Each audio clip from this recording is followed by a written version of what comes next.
Welcome back to Electrician, where we keep it real in the electrical world. Today we're installing these 6-inch wafer slim can lights. These are the slim version, the ones that can go even if you hit the stud. So if you're working in tight spaces or retrofit, these are a game changer. I'm gonna show you the full process from laying out your ceiling to running your wires, cutting the holes, dealing with studs, and wiring up everything clean. Professional install. So stick around and don't forget to hit that like button and subscribe to the channel if you want to watch another video like this. Alright, let's talk about layout. I've got my hole saw here ready to go, but first you've got to get a plan going. To get a perfect straight line, you're gonna need a laser. You always need 2 reference measurements off the wall, and then from the opposite side. That way I can make sure the line is perfectly straight across the ceiling. Now let's say I'm installing 4 lights across an 8-foot ceiling span. Remember this trick. Divide the ceiling length by 1 more than your number of lights. So if you have 4 lights, you're going to want to divide by 5 spaces. Divide the ceiling length by 1 more than your number of lights. So if you have 4 lights, you're going to divide by 5 spaces. 8 feet divided by 5 equals 19. 19-inch space. So you're going to mark every 19 inches to place your light evenly.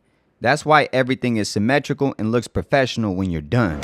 And then so now I like to get that little tip there and look through this hole right here and get it in there just like that. Here's an important tip. Only drill deep enough to get through the drywall. Don't go plunging your hole saw all the way in, because you could easily cut wires, pipes, or anything hitting up there. And check this out. First hole, I hit a stud, but it's all good, because these wafer slim can lights are designed for situations like this. So I'm gonna keep cutting the rest of my holes. I know some folks like to use dust catchers, those little cups that collect drywall dust, but I'm careful just to drill slow and steady so it doesn't get everywhere, but I still get snowed on. All my holes are cut, so now it's time for wiring. The first thing I have to do is figure out which light is the switch leg. Usually the first light has 2 wires coming in, one from the switch and one continuing the daisy chain to the next light. The last light usually only has 1 wire because it's the end of the run. So I'll go ahead and remove the light from the ceiling and get access to those connections.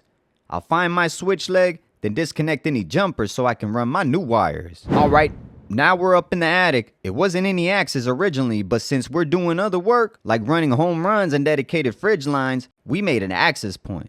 That's how I'm able to get in here and run wires for these lights. I'm running all my cables and making sure to staple them down. You'd be surprised how many times I come across jobs where previous electricians just throw wires across the attic without strapping them down. That's not how we do it. And trust and believe, we did find some in the attic as well. All my whips are hanging down through the holes and ready to be wired. I like to tape my wires together so they can stay neat and don't get caught on anything else. Now while I'm up here, my son's helping out. He's prefabbing everything, putting connectors on the lights, hooking up the wagos, and getting the wings installed on these wafer lights. These lights come with spring wings you have to install. My son's handling all that while I'm finishing up the wiring up top. With everything wired up, it's time to pop the lights back in. The spring wings hold them tight against the ceiling, and because these are wafer thin, they look super clean and low profile. Moment of truth, let's power them up. Check that out. All the lights are on, nice and even, perfectly spaced. Everything lines up with the door. The room is evenly laid out. That's a professional install right there. And that's how you install 6-inch wafer slim can lights even when you hit the stud. It's all about your layout. Keep your wires neat and taking your time for a clean pro result. Thanks for watching. If you learned something today, hit that like button and subscribe to the channel if you want to watch another video like this.